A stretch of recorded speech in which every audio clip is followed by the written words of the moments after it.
The sun hammered down on Red Mesa like a blacksmith striking an anvil. It was 5 in the afternoon, but the heat had not yet surrendered to the coming dusk. The air in the town tasted of copper and dry earth, a thick soup of dust kicked up by the endless hammering of the railroad crews on the edge of the settlement, inside O'Reilly's saloon. The atmosphere was only slightly cooler, but twice as heavy. The smell of stale beer, unwashed bodies, and cheap tobacco smoke hung in the rafters. Elena Blake sat at the upright piano in the corner. The instrument was out of tune, warbling on the high notes, but her fingers moved over the yellowed ivory keys with a grace that did not belong in a place like this. She played a waltz, something light and frivolous that clashed with the grim reality of the men drinking away their wages at the bar. Elena kept her eyes on the keys, but her mind was elsewhere. She was counting $300. That was the price of a ticket and a start in San Francisco. She had saved $82.50. It had taken her 2 years. She looked up, her dark eyes scanning the room. She was beautiful in a way that made the townspeople uncomfortable.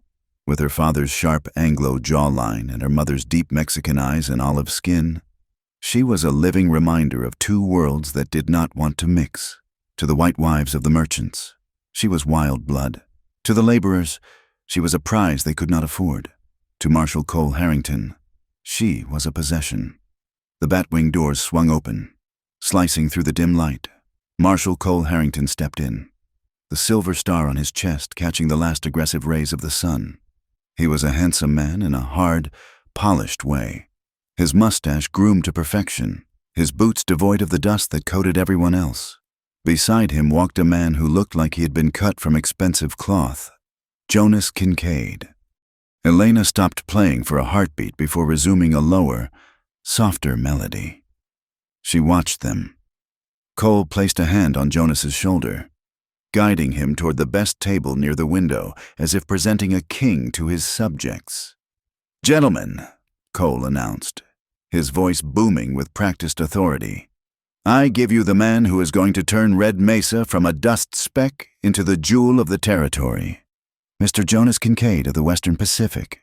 A few men grunted, others raised glasses. They did not care about jewels. They cared that the railroad paid wages. Elena watched as May O'Reilly, the formidable owner of the establishment, bustled over with a bottle. May was a woman built like a fortress, with a heart hidden deep behind layers of cynicism. She shot Elena a look that said, "Keep playing, girl. Don't look at them." But Elena could not help it. She watched as Jonas spread a map onto the table. It was crisp and white, contrasting sharply with the scarred wood. "The line must go through," Jonas said, his voice smooth, lacking the rough edges of the local dialect. "Efficiency, Marshal. That is the engine of civilization. We cannot curve around every superstition and savage camp. We go through." Cole nodded, pouring whiskey. "We will clear the path. Mr. Kincaid, you provide the capital. I provide the law." Elena felt a chill that had nothing to do with the drafty door. The law, she thought bitterly. Cole's law was a fence, and she was the livestock inside it. He claimed to protect her from the scorn of the town, but his protection felt more like a cage every day. The doors opened again. This time, there was no announcement. The room simply went quiet. It was a silence that started at the door and rippled inward until even the clink of glasses ceased. A man stood on the threshold. He was tall, his shoulders broad under a worn buckskin jacket that had seen more seasons than most of the men in the room combined. His hair was black as a raven's wing, tied back, revealing a face composed of sharp angles and bronze skin. Talon Yazzie. He was Navajo. In Red Mesa, his people were usually seen begging at the back doors or being dragged to the jailhouse. But this man did not look like a beggar, and he certainly did not look like a prisoner. He stood with the stillness of a mountain lion observing a herd of deer. He walked to the bar. His boots made no sound on the floorboards. "Water," he said. His voice was deep, scraping against the silence like rough stone. The bartender hesitated, glancing at Cole. The marshal did not move. His eyes narrowed, watching the newcomer. After a long second, The bartender slammed a tin cup of water onto the counter. Water was free. It was not worth a fight. Talon drank. He did not turn his back to the room. His dark eyes swept across the space, noting the exits, noting the men with guns, and finally resting on the map spread out before Jonas Kincaid. He stared at the white paper as if he could read the topography of his own destruction drawn there in ink. "Look at that," a voice slurred near the piano. Elena stiffened. It was Bates, a burly foreman for the track layers. He had been drinking since noon and smelled of sour mash and unwashed linen. He leaned against the piano, his face uncomfortably close to hers. "Play something louder, sweetheart," Bates grumbled, his hand landing heavy on her shoulder. "Something with a kick. Please remove your hand, Mr. Bates," Elena said, her voice steady despite the rapid beating of her heart. "Oh, she is fancy." Bates laughed, looking around for approval. "The marshal's little pet thinks she is too good for the working man." Elena looked toward Cole. The marshal was watching, a faint, indulgent smile on his lips. He took a sip of his whiskey. He was letting this happen. It was his way of reminding her that without him, she was vulnerable. He would step in, eventually, but only after she had been sufficiently frightened. Bates' hand slid down her arm, gripping her wrist. "Come on, give us a smile." Elena tried to pull away, but his grip was like iron. "Let go," she hissed. "No," Bates sneered. Suddenly, the air behind Bates seemed to shift. There was no sound of approach, just a sudden presence. A hand, brown and scarred, clamped onto Bates's wrist. Bates blinked, turning his head. Talon Yazzie stood there. He did not look angry. He looked bored, with a movement that was terrifyingly calm. Talon twisted. Bates yelped, a high-pitched sound that embarrassed him instantly. His grip on Elena broke. Talon did not stop. He forced Bates's arm up behind his back, applying just enough pressure to bring the large man to his knees. It was not a brawl. It was simple physics applied by someone who knew exactly how the human body broke. "The lady asked you to stop," Talon said. His English was perfect, devoid of the broken cadence the townsfolk expected from an Indian. Cole stood up, his chair scraping loudly against the floor. "That is enough." Talon released Bates. The foreman scrambled away, clutching his shoulder, his face red with fury and humiliation. He reached for the pistol at his belt. Talon did not flinch. He merely shifted his weight. "Ready." "I said enough," Cole barked, stepping between them. He glared at Bates. "Get out of here. Bates, you're drunk." Bates spat on the floor, glaring at Talon. "This isn't over. Savage." He stumbled toward the door. Cole turned his cold blue eyes to Talon. "You have a lot of nerve, putting your hands on a white man in my town." "He was hurting her," Talon said simply. "I handle the law here." Cole snapped. "Not you, not your kind." "Then handle it better," Talon replied. The room gasped. No one spoke to Marshal Cole Harrington that way. Cole's hand twitched near his holster. The tension in the room was a physical weight, tight as a bowstring. Jonas Kincaid cleared his throat, breaking the moment. "Marshal," Jonas said softly. "Business." Cole exhaled slowly, his jaw tight. He pointed a finger at Talon. "Finish your water, then ride on. If I see you in Red Mesa after sundown, I will put you in a cell." Cole turned and walked back to the table. The show was over. Elena sat frozen at the piano. Her wrist throbbed where Bates had grabbed her. She looked up at Talon. He was turning to leave, but he paused. There was a thin trickle of blood on his forehead where a button on Bates's sleeve had grazed him during the scuffle. Without thinking, Elena reached into her pocket and pulled out a clean handkerchief. She stood up. "Wait," she said. Talon stopped. He looked down at her. Up close, he smelled of sagebrush and wood smoke. His eyes were not black. She realized they were a dark, deep brown, flecked with gold, like the stones at the bottom of a river. "You are bleeding," she said. She reached up. He did not pull away. She dabbed the cut on his brow. The contact was electric. a sudden jolt of heat that ran from her fingertips down her spine. It was intimate, shocking in its tenderness. "Thank you," she whispered. "For stepping in. He has weak balance," Talon said. His voice was lower now, meant only for her. "And he is a coward." "Most of them are," Elena replied.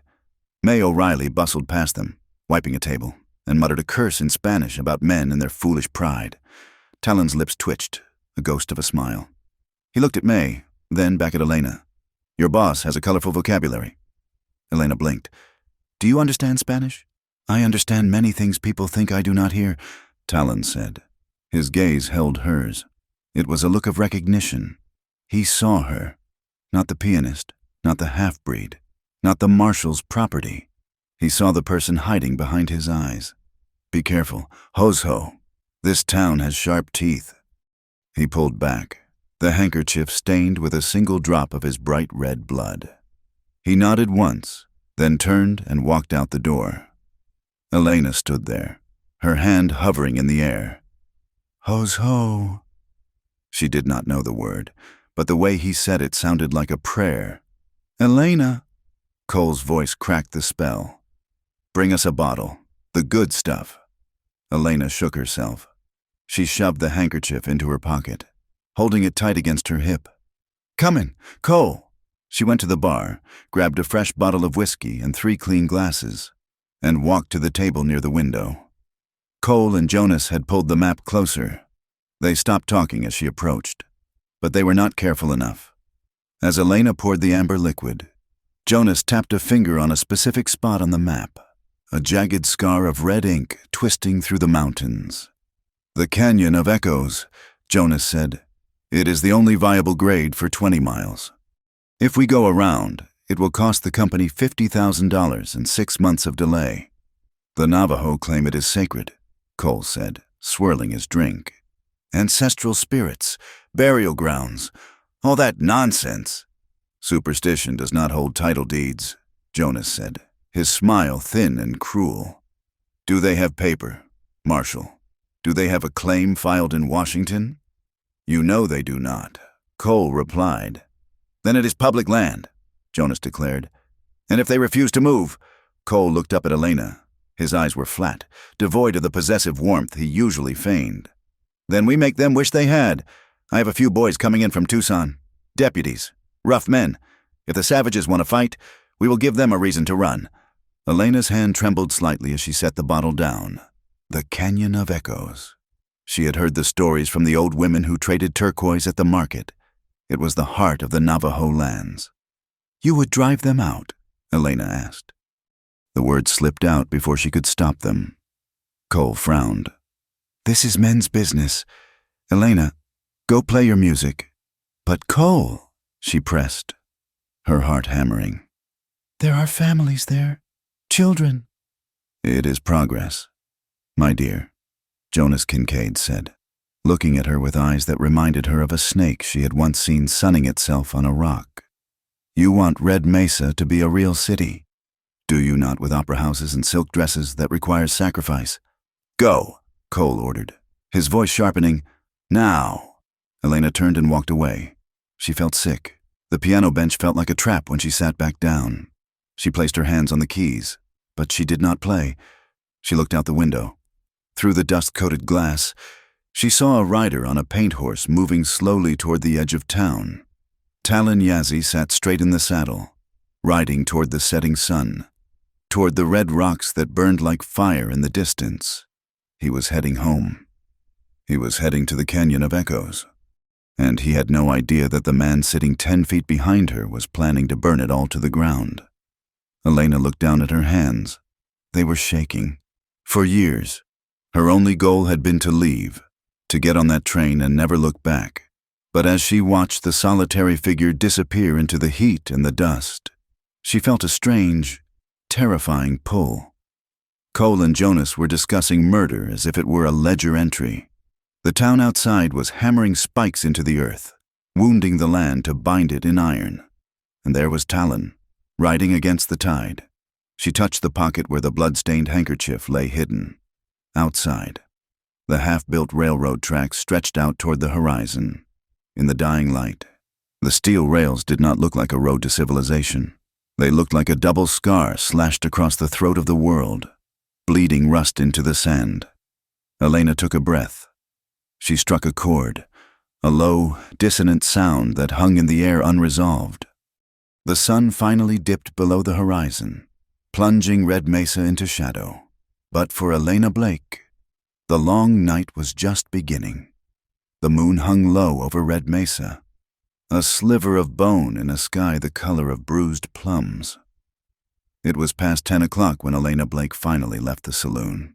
The air had cooled, but the ground still radiated the heat of the day, baking the soles of her boots as she walked toward the boarding house at the edge of town. She was tired. Her fingers ached from hours of pounding the stubborn keys of the piano, and her head throbbed with the lingering noise of the crowd. She adjusted her shawl, pulling it tighter against the sudden chill of the desert night. A sound stopped her. It was not the usual raucous laughter from the brothel down the street, nor the howling of a coyote.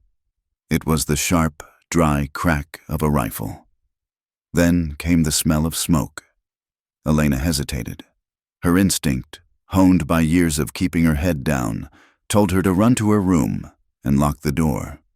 But the smoke was coming from the direction of the livery stables, near the open scrubland where the transient workers and local Navajo often traded goods.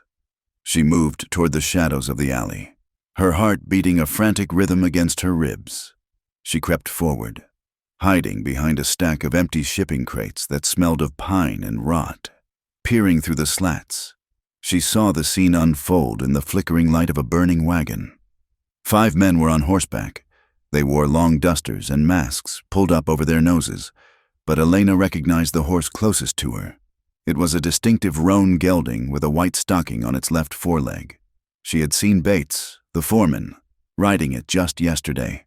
On the ground, 3 Navajo men were scrambling for cover. One was older, clutching his shoulder, dark blood seeping through his fingers. "Plant the brands," one of the riders shouted. It was Bates.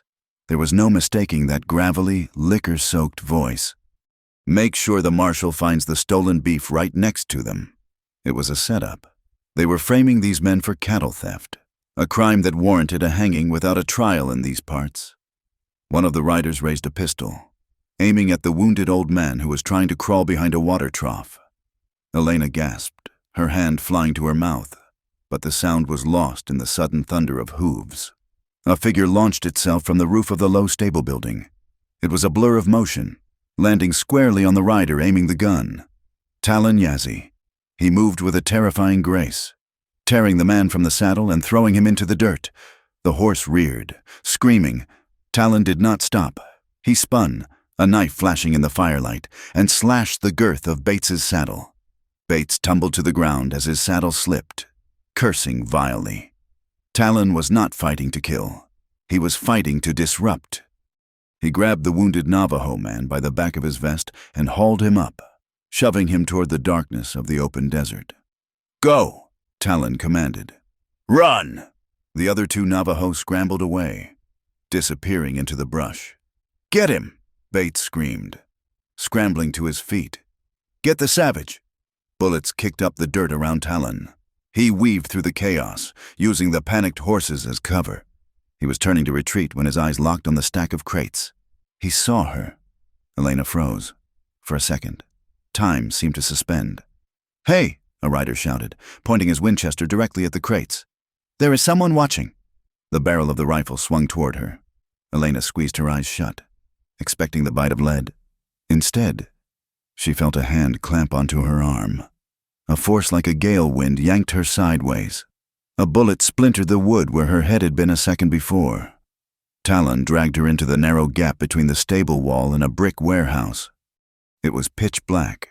He shoved her back against the rough brick, his body pressing flat against hers to shield her from the line of sight of the alley entrance. "Quiet," he breathed. It was not a request. Elena stood paralyzed. Talon was a wall of heat and tension against her. She could feel the rapid, powerful thud of his heart against her own chest. His left arm was braced against the wall by her head. caging her in. His right hand held a long knife, the blade dull in the shadows. She looked up. His face was inches from hers, in the sliver of moonlight reaching them. She saw the sweat beading on his upper lip and the smear of soot on his cheek. His eyes were wide, alert, scanning the darkness over her shoulder. There was no savagery in those eyes. There was fear. Yes, but it was a calculated fear. Underneath it lay a deep, aching sorrow that hit Elena harder than the physical danger. He was not a monster attacking the town. He was a man desperately trying to keep his people alive. He looked down at her. His gaze dropped to her mouth, then back to her eyes. "Are you hurt?" he whispered. "No," she managed to say, her voice trembling. "Stay here," he said. "Do not move until they are gone." "They will kill you," she whispered back. "They will try," he replied. Footsteps crunched on the gravel at the mouth of the alley. Heavy boots, spurs jingling. "Over here," it was Cole's voice. Elena stiffened. Talon's muscles went rigid. He shifted his weight, ready to spring, ready to kill if he had to. "Marshal," Bates yelled from the street. They went south toward the canyon, the girl too. Cole Harrington stepped into the view of the alley. He held a lantern high. The light swung wildly, casting long, dancing shadows. He was 10 feet away. If he took 2 more steps, the light would hit them. "Elena," Cole called out, his voice sharp with suspicion. "I saw a woman's dress." Talon looked at Elena. His grip on the knife tightened. He was calculating the distance. He could reach Cole, but he would be shot by the others.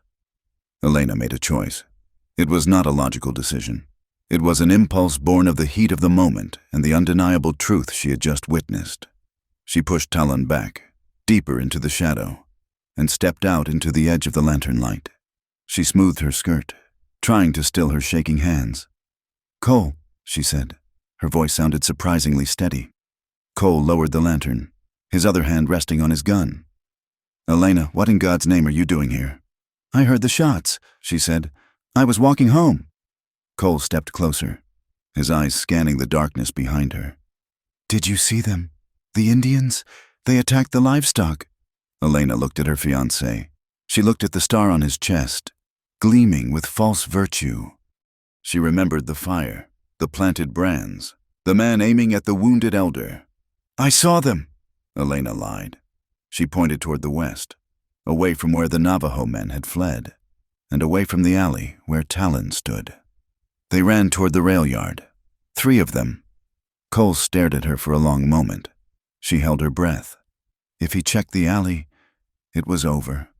"Go home, Elena," Cole said finally. He turned to his deputies. "To the rail yard, spread out." The men thundered away. Cole gave her one last, lingering look, a mixture of possessiveness and warning before mounting his horse and following them. Elena slumped against the brick wall, letting out a breath she felt she had been holding for a lifetime. "West is a dead end," a low voice said behind her. She turned. Talon had stepped out of the shadows. He sheathed his knife. "They will lose the tracks in the gravel at the yard," he said. "It buys my people an hour." "Why did they do it?" Elena asked, her voice cracking. "Why frame them?" "To make us enemies," Talon said. "It is easier to kill an enemy than a neighbor." He looked at her, and the intensity of his gaze made her knees weak. "You lied to me?" "I lied for the truth," she corrected him, though she knew it was more than that. She had chosen him. In the eyes of the law, she was now an accomplice. Talon stepped closer. He did not touch her, but the memory of his body against hers still burned on her skin. "The truth is a dangerous thing in Red Mesa," he said. "If you want to know all of it, if you want to know why the rails really need to cross the canyon, come to the high ridge tomorrow at sunset." "I cannot," she said. "Cole will be watching me." "Then stay blind," Talon said softly. "But you have seen the fire tonight. Once you see it, you cannot unsee it." He moved to the end of the alley. He paused, looking back at her one last time. "Thank you, Elena." Then he dissolved into the night like smoke. The next morning, the sun rose with a vengeance, bleaching the color out of the world. Elena moved through her duties at the boarding house like a ghost. Every time she saw a star on a chest or heard a horse whinny, her pulse spiked. Around noon, she was summoned to the saloon. Cole wanted her to bring lunch to the back office. When she arrived with a tray of stew and bread, the door was ajar. She heard Jonas Kincaid's cultured laugh. "A masterful piece of theater. Marshal," Jonas was saying. "The town is in an uproar. Every shopkeeper is demanding protection. They will beg us to clear the canyon now. We did not catch the trackers, though." Cole's voice was grim. "And Elena, she was close, too close." Elena froze in the hallway, the tray heavy in her hands. "She is a liability," Jonas said. "Or an asset. It depends on how you manage her." "She is my fiancée," Cole said defensively. "She is a mixed-blood piano player with no family," Jonas corrected him coldly. "The only reason she has respect in this town is because you allow it. Once we are married to the land deal, you marry the girl. It softens your image. The rugged lawman and the tamed beauty. It makes the investors in the East feel warm inside. It shows we are civilizing the savages." "I do not like you talking about her like she is a share of stock," Cole grumbled. "I am talking about reality." "Cole," Jonas said, "keep her on a short leash. Once the ring is on her finger, she is just another piece of property. Until then, ensure she does not see anything else that might confuse her pretty little head." Elena stared at the wooden door. The heat in the hallway seemed to vanish, replaced by a cold clarity. Property. Tamed. She looked down at her hands. They were the hands of a musician, capable of creating beauty. Cole saw them only as something to be owned. He did not love her. He did not even see her. She was a decoration for his ambition, a mask to hide his cruelty. She set the tray down on a side table in the hall. She did not knock. She did not enter. She turned around and walked out of the saloon. She walked straight to her room at the boarding house. She did not pack her dresses. She did not pack the sheet music she had collected for years. She took only her heavy riding coat, her father's old compass, a canteen, and the $82.50 she had saved. She wrote no note. A note would be a courtesy, and she owed Cole Harrington nothing. The sun was beginning its descent when she reached the edge of town, near the old water tower. Her heart was hammering against her ribs. A frantic bird trying to escape a cage. She saw him. Talon was waiting in the shade of a mesquite tree. He was mounted on his paint horse, holding the reins of a second horse, a sturdy, shaggy mare that looked like it could climb a cliff face. He did not smile when he saw her. He just watched her walk toward him, the dust swirling around the hem of her skirt. "You came," he said. "I am not coming for the truth," Elena said, her voice trembling as she took the reins of the mare. She looked back at the town, at the plume of smoke rising from the train engine, at the flag snapping atop the marshal's office. "I am coming because I am done being a lie." Talon nodded slowly. He understood. He extended a hand to help her mount, but she swung herself up into the saddle before he could reach her. She needed to prove, to him and to herself, that she was strong enough for this. "The ride is hard," Talon warned. "There is no water for 20 miles. I am not thirsty," Elena said. "And there is no turning back," he added. "Once we cross the ridge, you are with me, in their eyes. That makes you a traitor." Elena looked at him. The sunlight caught the sharp angles of his face, the quiet strength that radiated from him. For the first time in her life, she felt like she was looking at a future that was real, not just a dream of a city she had never seen. "Ride," she said. Talon kicked his horse into a trot. Elena followed. They moved away from the main road, cutting through the scrub brush toward the red cliffs that loomed in the distance. The town of Red Mesa shrank behind them, becoming nothing more than a collection of wooden boxes dropped in the dirt. As the wind whipped her hair across her face, Elena realized she had left everything behind: her job, her reputation, her safety. But as she watched the broad back of the Navajo warrior riding ahead of her, heading into the heat and the dust, she felt a strange, wild exhilaration. She was a traitor to the town. She was a runaway bride. She was a fool. But for the first time in 24 years, Elena Blake was free. The desert did not welcome strangers. It survived them, or it buried them.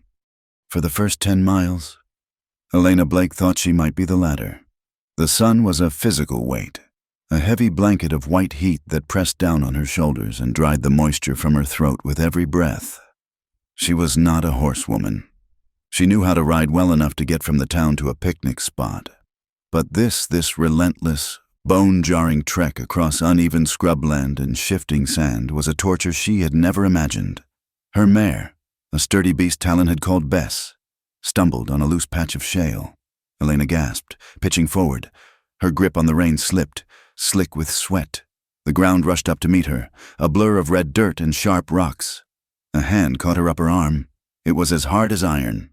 Talon Yazzie had brought his paint horse alongside hers in a heartbeat. He did not pull her up. He steadied her, his grip firm, keeping her centered until she found her balance again. "Breathe," he commanded. His voice was not unkind, but it was devoid of the pity she was used to seeing in the eyes of men who wanted to court her. "Do not fight the horse. Move with her." Elena nodded, her face burning with shame and heat. She pushed herself back upright, gripping the saddle horn. "I am sorry. I am slowing you down." "You are learning," Talon said. He released her arm, but he did not move away. He rode knee to knee with her, his dark eyes scanning the horizon. "The land tests everyone. It does not care that you played piano in a saloon or that you wore silk yesterday. Today, you are just flesh and water. You must protect the water." He reached for the canteen hanging from her saddle and uncorked it, handing it to her. "Drink, but slowly. If you gulp, you will be sick." Elena took the canteen. The water was warm and tasted of tin, but it was the sweetest thing she had ever consumed. She wiped her mouth with the back of her hand. Looking at him, he seemed impervious to the heat. He rode with a fluid grace, his body absorbing the rhythm of the animal beneath him, his gaze fixed on a distant formation of jagged red rocks that looked like the teeth of a buried giant. "Is that it?" she asked, her voice rasping. "The Canyon of Echoes," Talon said. He pointed to the north, where the sky was turning a bruised purple hue. "We must hurry. The wind is changing. A storm is coming." They rode on. The landscape began to shift.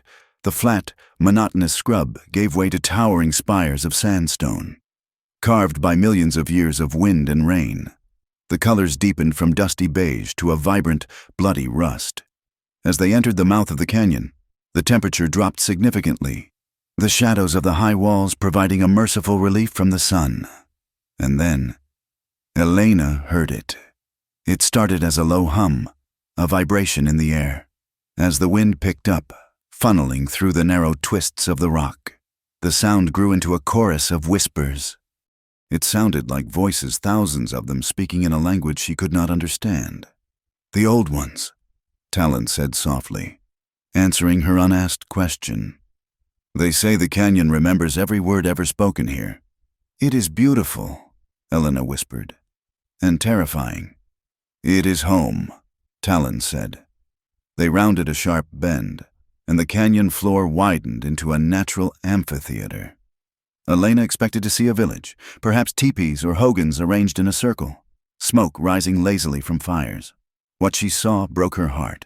It was a camp, yes, but it was a camp of refugees. Makeshift shelters of canvas and brush were scattered among the rocks. There were no strong fires, only small, smokeless pits. The people she saw were not the proud warriors of the dime novels.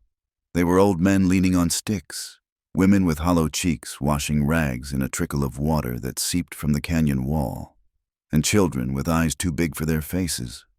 As Talon and Elena rode in, the activity in the camp ceased. Dozens of pairs of eyes turned to them. Dark, suspicious eyes. They looked at Talon with relief, but when their gaze shifted to Elena, to her pale skin, her riding coat, her Anglo features, the relief turned to cold hostility. A woman stepped out from one of the larger shelters. She was striking, with silver streaks in her black hair and a face etched with lines of hardship and wisdom. She wore a necklace of turquoise and silver that chimed softly as she walked. "Talon," the woman said. She spoke in Navajo first, then switched to English, her accent thick and clipped. "You return alive. That is good. Atsa." Talon greeted her, dismounting. He clasped her forearm in a warrior's greeting. "Is the little one safe?" "He sleeps," Atsa said. Her gaze slid over Talon's shoulder and locked onto Elena like a physical blow. "But you bring a ghost with you. Or is she a vulture?" "She is a guest," Talon said firmly. "Her name is Elena. She saved my life last night, and she risked hers to warn us." Atsa walked up to Elena's horse. She looked up, her expression unyielding. "She is the wife of the marshal. I have seen her in the town. She plays the music while the white men drink and plan our death." Elena swallowed hard, but she did not look away. She swung her leg over the saddle and dropped to the ground. Her legs were jelly, but she forced herself to stand tall. "I am not his woman," Elena said. "Not anymore." Atsa made a sound in her throat, a scoff of disbelief. "We shall see. The skin changes, but the heart usually stays where the money is." "Atsa," Talon warned, his voice low. "Enough. She needs water and shade." Talon led the horses away, leaving Elena standing amidst the silent judgment of the camp. She felt stripped naked by their stares. To Red Mesa, she was a half-breed, never white enough. Here, she was a symbol of the very force that was destroying them. She walked toward the small stream, needing to wash the dust from her face. As she knelt, she saw a charred black circle on the ground nearby, then another, remnants of burned shelters. A coughing fit drew her attention. A small girl, no older than 5, was huddled under a thin blanket near a rock. She was shivering, her skin flushed with fever. An old woman sat beside her, looking helpless. Elena's instinct overrode her fear. She had spent years nursing her mother before she passed. She knew the sound of a lung fever. She reached into her pocket and pulled out the small tin of salve she always carried for her hands, and the clean handkerchief she had not used. She approached the child. The old woman hissed, raising a hand to strike. Elena stopped. She held up her hands, palms open. She did not speak English. She doubted the woman would understand. Instead, she hummed. It was a soft, lullaby melody she used to play on the piano when the saloon was empty. She moved slowly, kneeling beside the girl. She touched her own forehead, then the child's. Hot, dangerously hot. Elena took the canteen, poured water onto the handkerchief, and gently wiped the girl's face. The child whimpered but leaned into the coolness. Elena offered the water to the girl's lips. The old woman watched, her hand slowly lowering. She did not smile, but she stopped snarling. Talon returned a moment later, carrying a saddlebag. He stopped, watching Elena work. She had discarded her heavy coat and rolled up her sleeves. She was no longer the saloon pianist. She was a woman tending to the sick with a focus that erased the cultural divide. "You have good hands," he said quietly. Elena looked up, startled. "She has a fever. The dampness in this canyon at night. It is bad for her chest." "We used to have the high ground," Talon said, his voice bitter. "Where the sun hit the lodges in the morning and the air was dry. The soldiers burned it 3 months ago." "They said we were on company land." He sat down on a flat rock, his shoulders slumping slightly. It was the first time Elena had seen him look exhausted. "I led them there," Talon confessed. He was not looking at her. He was looking at his hands. 5 years ago, I was a scout for the army. General Crook told me they wanted to make maps, to build trade routes. He said if we helped them, there would be peace. I believed him. Elena sat back on her heels. "You could not have known." "Talon, I should have known," he replied sharply. "I traded the secrets of my mother's land for a blue coat and a promise written on paper.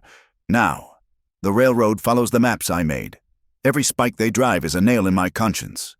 "That is why you fight," Elena said softly. "To balance the ledger." "The ledger is written in blood." "Elena," Talon said, "it is hard to balance." As evening approached, the camp settled into a wary rhythm. Elena made herself useful. She did not know how to weave or tan hides, but she knew how to cook. She took the meager rations, dried beans, some cornmeal, and a rabbit a boy had snared and made a stew. Seasoning it with wild sage she found growing near the stream. When the food was ready, she did not serve herself first. She served the children, then the elders. Atsa watched her from across the fire, her expression unreadable. Later, as the stars began to poke through the slit of sky above the canyon walls, Elena sat slightly apart from the main group. She felt the heavy silence pressing down on her. She reached into her pocket and pulled out a small harmonica. It was a cheap instrument, one in a card game by a patron who had left it on the piano as a tip. She tapped it against her palm and began to play. It was not a cowboy ballad or a saloon jig. It was a slow, mournful tune, La Llorona, the Weeping Woman, a song about loss and wandering. The sound echoed off the canyon walls, magnified and haunting. The conversation at the fire died down. The children, curious, crept closer. Little Ben Carter, the orphan boy from town who had hidden in Talon's saddlebag, popped up from where he had been sleeping near Talon. He rubbed his eyes and grinned. "That is pretty, Miss Elena," Ben chirped. Elena smiled at him. "Thank you. Ben." Atsa walked over. She did not sit, but she stood close enough to be heard. "You play the songs of the South," Atsa said. "The Mexican songs." "My mother was from Sonora," Elena said. "My father was from Virginia. They met in a mining camp." "And where do you belong?" Atsa asked. It was a test. Elena lowered the harmonica. She looked at the firelight dancing on the red rock walls. "Nowhere. The white people in town call me a half-breed. They say I have too much oil in my blood. When I tried to go to the Mexican quarter, they called me gringa. They said I walked too proud." She looked at Atsa. "I have spent my whole life standing in the doorway." Atsa. "Never inside, never fully outside, just in between." Talon looked up from the fire. His eyes met Elena's. There was a profound understanding there. He knew that doorway. He had lived in it since he took off the army uniform and put his buckskins back on. "The doorway is a lonely place," Talon said quietly. "It is," Elena agreed. "But the view is clear. You see both sides for what they are." Atsa was silent for a long moment. Then she gestured with her chin. "Come, walk with me." Elena stood and followed the medicine woman away from the fire, deeper into the canyon. They stopped in front of a smooth, concave section of the cliff face. In the moonlight, Elena could see faint etchings on the stone, petroglyphs. They were figures of deer, of rain, of handprints. And there was something new, scratched over the ancient pigment with angry, sharp lines. "Do you see?" Atsa pointed. It was a drawing of a black snake. It had no eyes, only a mouth that swallowed the mountains. Its body was segmented, like the ties of a railroad track. "The iron snake," Atsa said. "The spirits showed this to my grandmother in a dream before she died. She said a snake would come that eats the earth. It drinks the rivers dry and breathes smoke that kills the birds." "The train," Elena whispered. "It is not just a machine," Atsa said fiercely. "It is a severance. If they cut the earth here, at the Canyon of Echoes, they cut the cord to our ancestors. The spirits will leave. If the spirits leave, the people become hollow shells. We will wander like ghosts, hungry but never full." She turned to Elena, her eyes blazing. "That is why Talon fights. Not for dirt, not for grass, for the soul of this place. If Jonas Kincaid blasts this rock, he kills us all, even if we are still breathing." Elena felt a chill run through her. She had thought it was about money, about land rights. She realized now it was about existence. "I understand," Elena said. "Do you?" Atsa challenged. "You are soft. Elena Blake, you have lived in a cage, but you have been fed. Here, we starve. Here, we bleed. Tomorrow, the sun will try to kill you again. Are you ready for that?" "I am here," Elena said simply. "I am not going back." Atsa studied her face, searching for a lie. She found none. She nodded. A single, sharp motion. "Then do not let the fire die." They returned to the camp. The mood had shifted. It was heavier, Tighter. A rider had just galloped in a young Navajo scout, his horse foaming with sweat. He was speaking rapidly to Talon and the elders. Talon's face was a mask of stone. He looked up as Elena approached. "What is it?" Elena asked, feeling the dread coil in her stomach. "News from the outpost," Talon said, his voice grim. "Jonas Kincaid has wired $5,000 to Tucson." "For what?" "For men," Talon said. "Not deputies. Mercenaries. Men who hunted Apache for bounties in the south. They are coming here. They have a Gatling gun." The words hung in the air like smoke.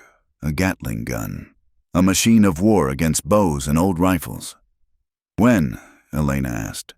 2 days, Talon said. "Maybe 3. They want to clear the canyon before the shareholders' meeting in Chicago next week." Atsa stepped forward. "We must move the camp. Higher into the cliffs.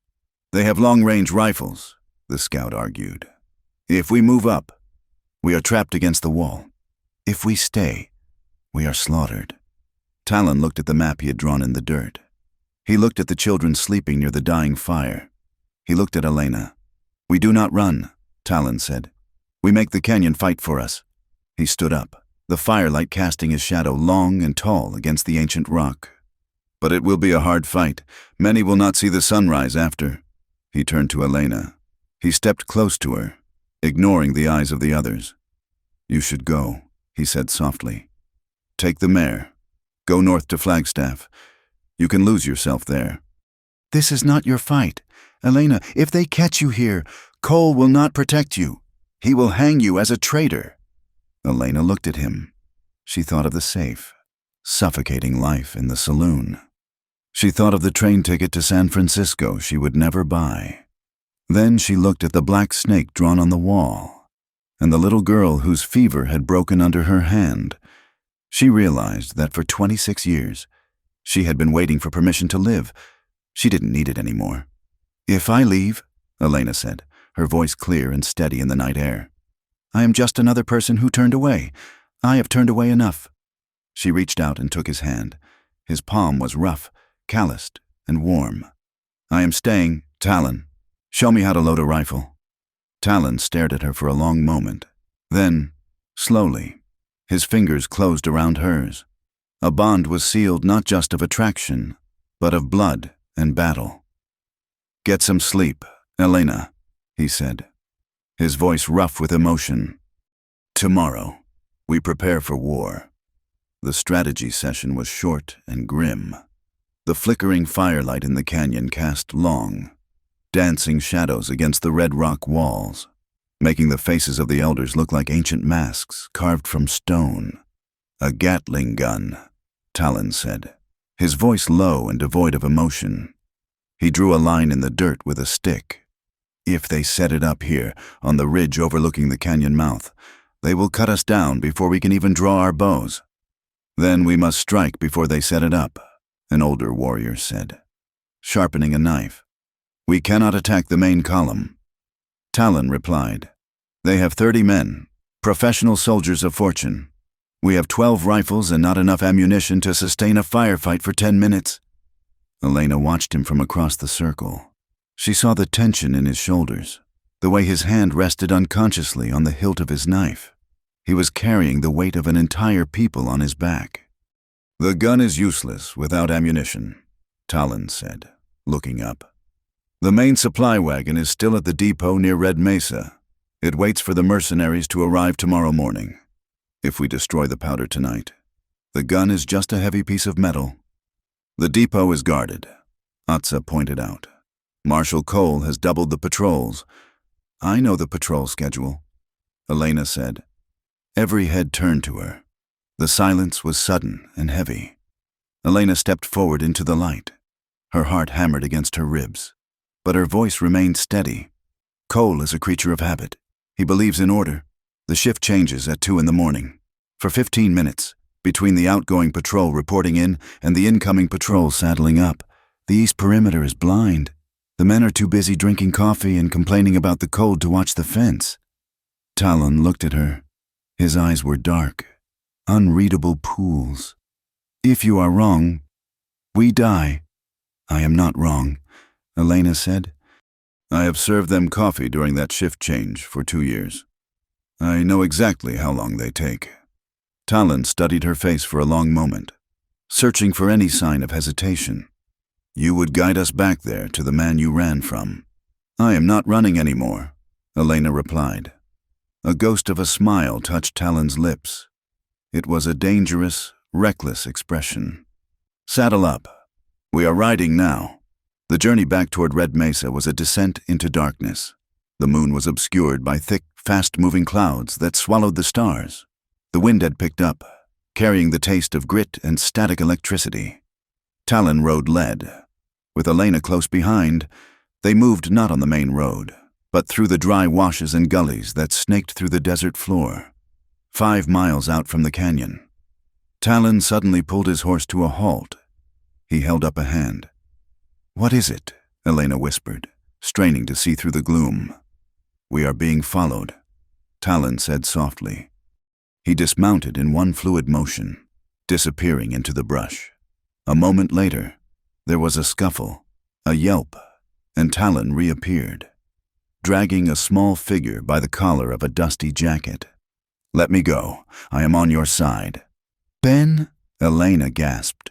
Little Ben Carter, the orphan boy who swept floors at the saloon, stood before them, looking terrified but defiant. He was covered in dust, clutching a rusty old revolver that looked too big for his hands. What are you doing here, Ben? Elena asked, dismounting and rushing to him.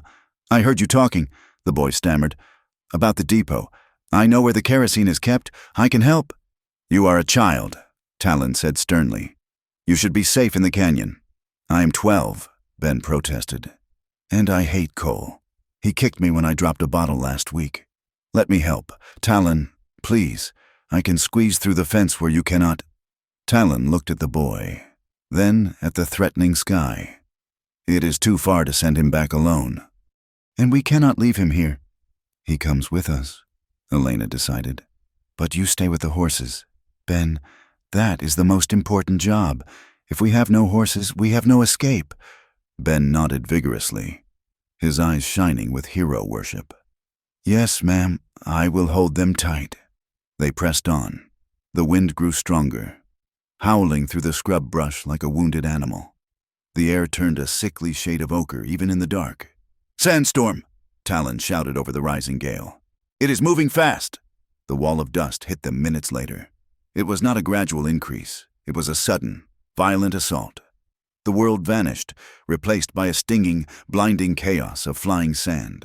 Visibility dropped to the length of a horse's neck. We need cover, Talon yelled. He grabbed the bridle of Elena's mare. There is a rock formation ahead. Follow me. They fought their way through the suffocating wind. The horses panicked, tossing their heads. Talon found a small box canyon, little more than a crack in the earth, where the wind was less ferocious. Ben, stay here with the animals, Talon ordered, tying the reins to a hardy mesquite bush. Keep their heads down. Where are you going? Elena cried, shielding her face with her arm. We have to scout the path, Talon shouted. If we lose our direction now, we will ride off a cliff. He grabbed Elena's hand and pulled her toward a narrow fissure in the canyon wall, seeking a vantage point or better shelter. But the storm intensified, turning into a whiteout of abrasive dust. They were forced into a shallow cave, barely a dent in the sandstone, protected by an overhang. It was small, too small. Talon pushed Elena into the back of the recess and pressed his body against hers to shield her from the stinging sand that whipped around the entrance. Suddenly, the world shrank to just the two of them. It was dark, hot, and intimate. Elena was pressed against the rough stone, her chest heaving as she tried to catch her breath. Talon was a solid wall of muscle against her. His arms were bracketed on either side of her head, creating a sanctuary from the storm. The howling wind outside seemed to fade into a dull roar, replaced by the thundering of her own heart. She could feel the heat radiating from him, smell the scent of rain on dust and leather that clung to his skin. She looked up. His face was inches from hers. His eyes were dark and intense, stripping away every defense she had left. He was not looking at the storm. He was looking at her mouth, The adrenaline of the ride, the fear of the mission, and the raw, elemental power of the storm collided inside her. She trembled, not from the cold it was stiflingly hot, but from a sudden, overwhelming awareness of him. "Are you okay?" he asked. His voice was a rough rumble in his chest, vibrating against her. Elena's voice failed her. She swallowed. Her hands, acting of their own accord, reached up and gripped the lapels of his buckskin jacket. "I am scared. Talon." "The storm will pass," he said. "It is not the storm," she whispered. She looked into his eyes and saw the same fire reflecting back at her. It was a hunger that had been simmering since the moment he walked into the saloon, a connection that defied logic and safety. He shifted, his knee brushing against her thigh. The contact sent a jolt of electricity through her that was sharper than lightning. She gasped, a small, involuntary sound. Talon froze, his jaw tightened, a muscle jumping in his cheek. He was holding himself back with a terrifying amount of restraint. He knew, as she did, that this was neither the time nor the place. But the pull was undeniable. Elena leaned forward, her forehead resting against his chest. She laughed, a shaky, breathless sound that was half sob. "You will drive me crazy," she whispered in the dark. It was a confession. It was a surrender. Talon did not pull away. He lowered his head until his lips brushed her ear. His breath was hot, sending shivers down her spine. "Then hold on," he murmured. He did not kiss her. Instead, he took one of her hands from his jacket and interlaced his fingers with hers. He squeezed tight, an anchor in the chaos. They stood there for an hour, locked together in the dark, while the desert tried to scour the world clean outside. It was more intimate than any touch she had ever known. It was a shared survival. It was a promise that whatever happened next, they would face it as one. The wind died as quickly as it had risen. The silence that followed was ringing and absolute. Talon stepped back, releasing her hand. The loss of his warmth was immediate and painful. He cleared his throat, adjusting his belt, looking out at the clearing sky. "The sand will cover our tracks," he said. His voice was steady, but there was a roughness to it that had not been there before. "It is a gift." Elena smoothed her hair, her hands still trembling slightly. "We should go. The shift changed." "Yes." They walked back to the horses without speaking, but the air between them had changed. The awkwardness of the stranger was gone. In its place was a charged awareness, a magnetic field that kept pulling their eyes toward each other. Ben was waiting. Huddled under a blanket next to the horses, he looked like a small, dusty ghost. "I held them. Talon," Ben chirped, his teeth chattering slightly. "Best tried to bolt, but I held on." "You did well, warrior," Talon said, lifting the boy onto his own horse. "Now comes the hard part." They reached the outskirts of the depot just before 2 in the morning. The storm had left a layer of fine red dust over everything, muffling the sound of the horses' hooves. The depot was a cluster of wooden warehouses near a spur of the main track. A single lantern hung by the gate, casting a lonely pool of yellow light. "There," Elena whispered, pointing. "The guard shack. The new men will be walking from the bunkhouse on the south side. The old guard will be inside, brewing coffee." "I will take the guard," Talon said. "Elena, you and Ben take the kerosene. The ammo wagon is the one with the canvas tarp, near the water tower. Soak the wheels. Soak the tarp." "And the horses?" Ben asked. "Open the corral gate," Talon instructed. "When the fire starts, spook them. We want chaos." They moved like shadows. Talon slipped toward the shack, his knife drawn. Elena and Ben crept toward the supply shed. Elena found a heavy canister of kerosene. Her heart was in her throat. This was it. She was burning a bridge she could never cross back. She was attacking the property of the man she had promised to marry. She uncorked the canister and began to pour the pungent liquid over the wooden spokes of the heavy wagon. Ben splashed a trail of oil toward a pile of dry hay nearby. A door slammed.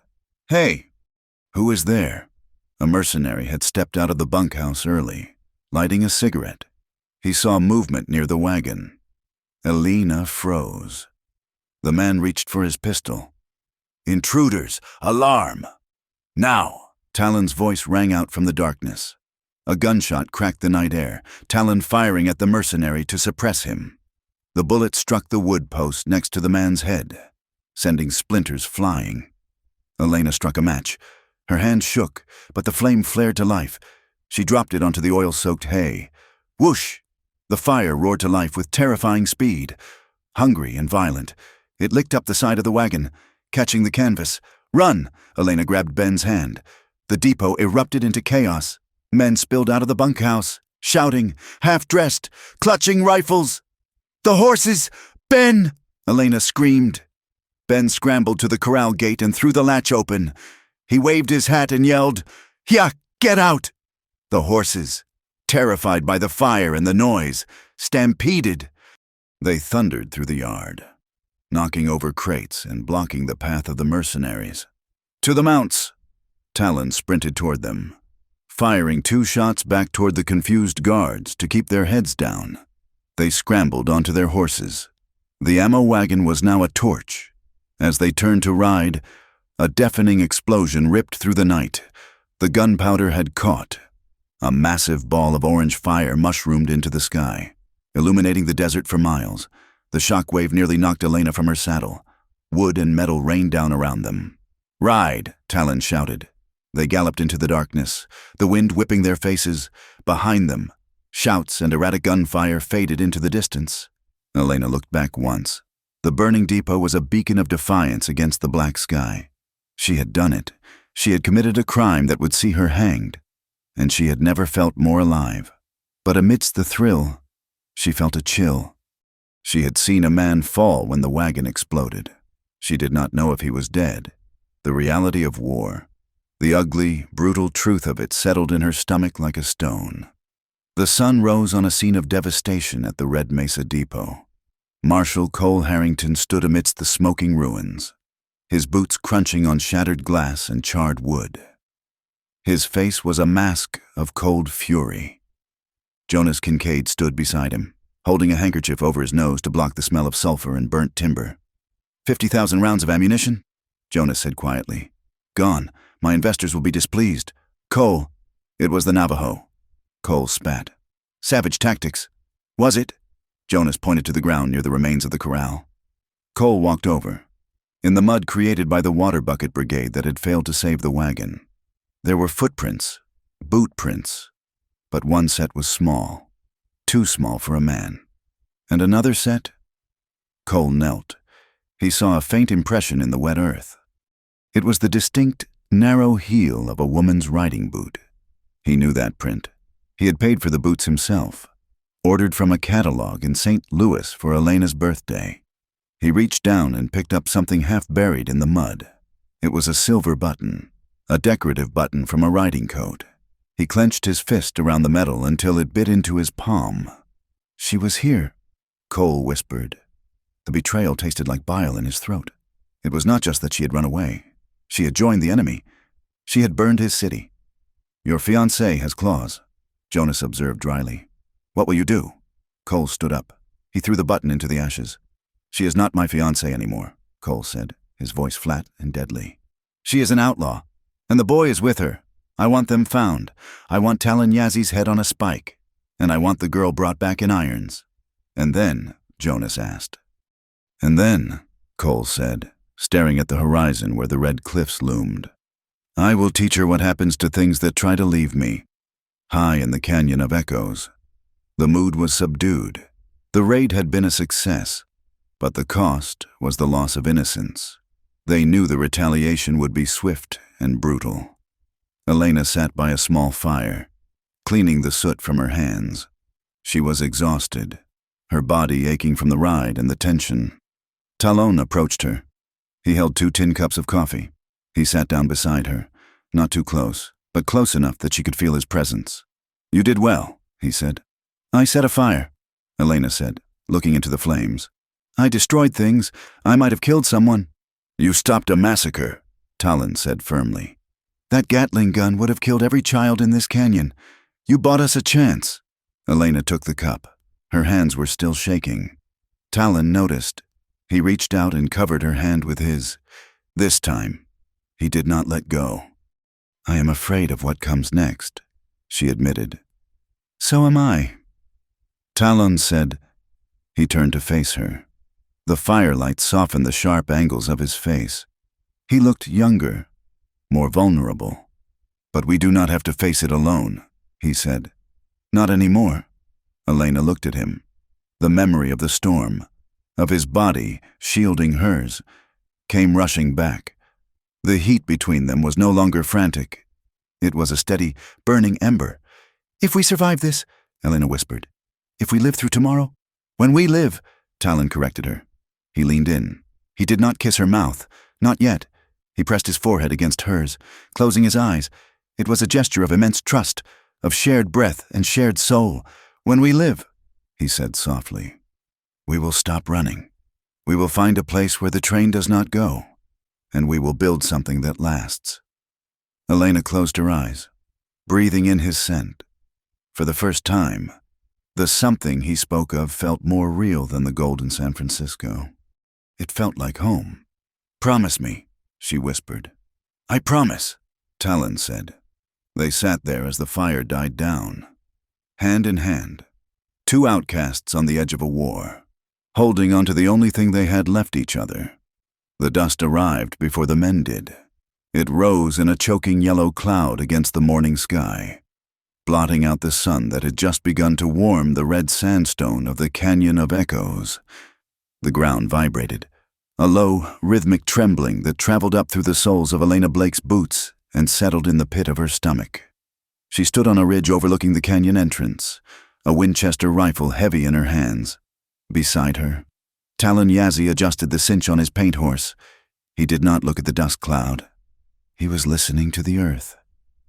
30 men, Talon said, his voice flat. Maybe 40, heavily mounted. The mercenaries, Elena whispered. And the town. Talon added, "I hear wagons, supplies. They have come to stay until we are dead or gone."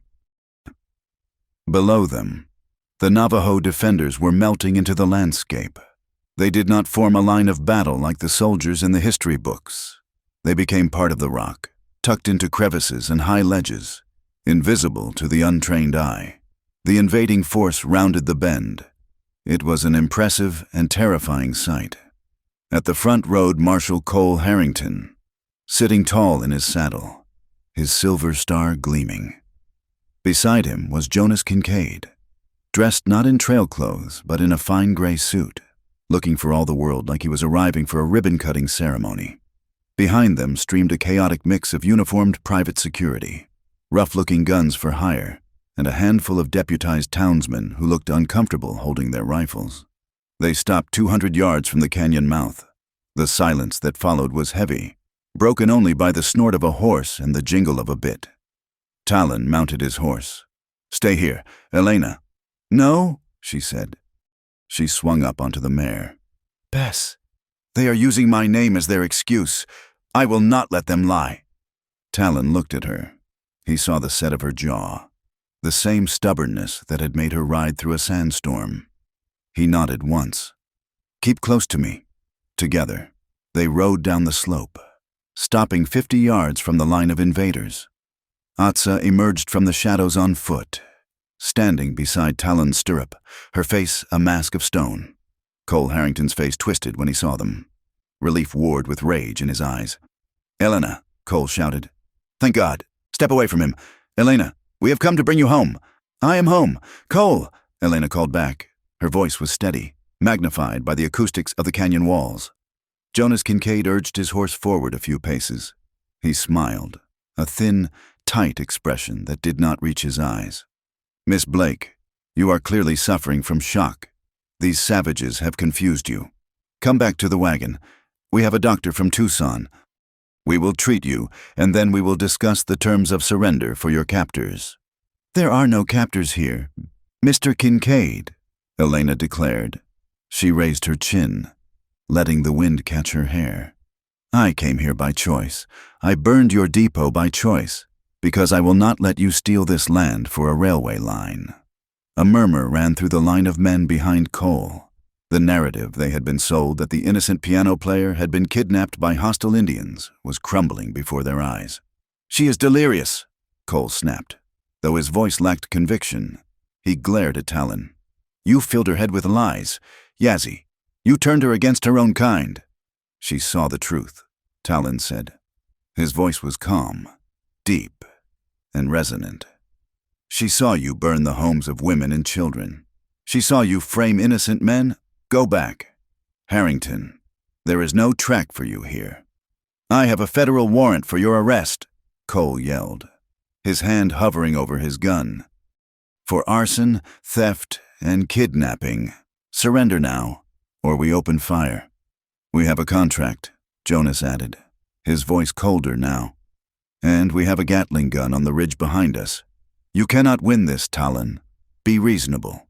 Walk away, and I will ensure your people are relocated to a reservation with adequate water." "We do not want your water," Atsa cried out.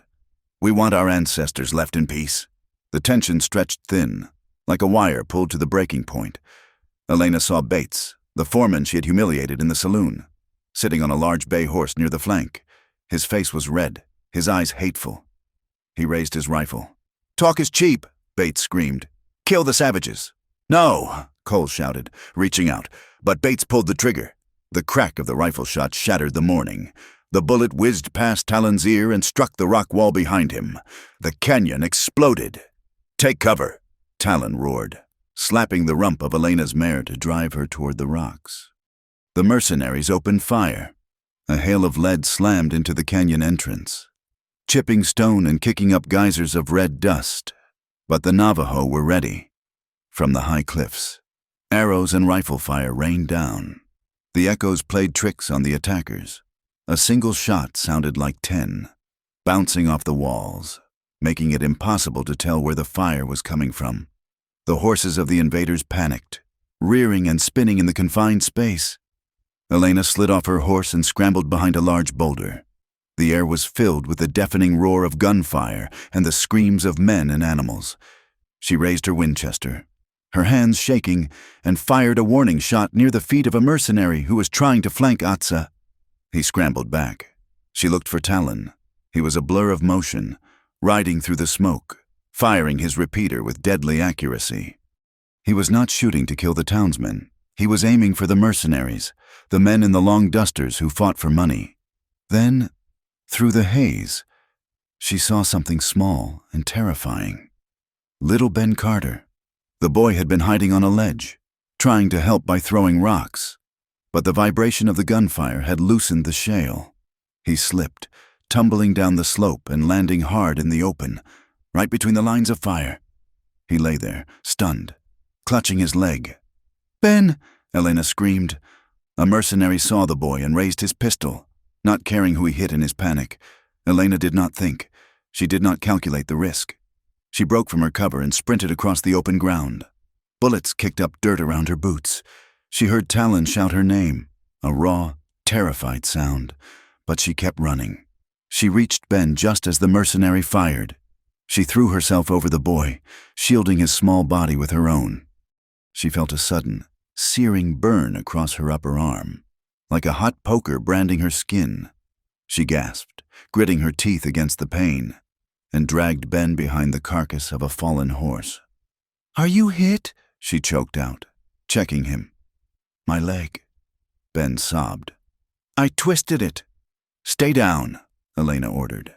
She ripped a strip from her petticoat and bound her own bleeding arm quickly. The wound was shallow, a graze, but it bled freely. The firing stopped suddenly. "Hold fire," Cole's voice bellowed. "Hold fire, damn you!" The dust settled slowly.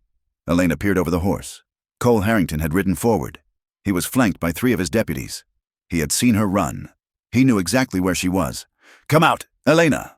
Cole shouted. "Come out, or we kill the boy!" Talon was on the other side of the clearing, trapped behind a pillar of rock. He raised his rifle, aiming at Cole's heart. "Do not do it! Talon!" Cole yelled, his eyes fixed on the rock where Talon hid. "I have men on the ridge. If you shoot me, they riddle her and the kid with bullets." "Look up." Talon looked up. 2 mercenaries were positioned high on the rim, rifles trained on the spot where Elena and Ben lay huddled. Talon lowered his rifle. The despair on his face broke Elena's heart. He was the greatest warrior she had ever known. But he could not fight this. "Let them go," Talon called out. "Take me! Let them go!" "Come out into the open," Cole commanded. "Drop your weapons. All of them." Talon stepped out from behind the rock. He stood tall in the red dust, slowly, deliberately. He dropped his Winchester. Then he unbuckled his gun belt and let it fall. Finally, he pulled the knife from his boot and tossed it aside. He stood unarmed, his chest heaving, his eyes locked on Cole. "Now let her go," Talon said. Cole laughed, a harsh, humorless sound. He dismounted and walked toward Elena. He reached down, grabbed her by her injured arm, and hauled her to her feet. She cried out in pain. "You really thought you could leave me?" Cole hissed in her ear. He spun her around, pulling his revolver and pressing the barrel against her temple. He used her as a human shield. Facing Talon. "You see this, Yazzie," Cole shouted. "This is what happens when you take what is mine. I am going to watch you hang. And then I am going to take Elena back to Red Mesa. And she is going to play the wedding march until her fingers bleed." "Let the boy go," Elena pleaded, tears of pain and rage stinging her eyes. "The boy is a traitor too." Cole spat.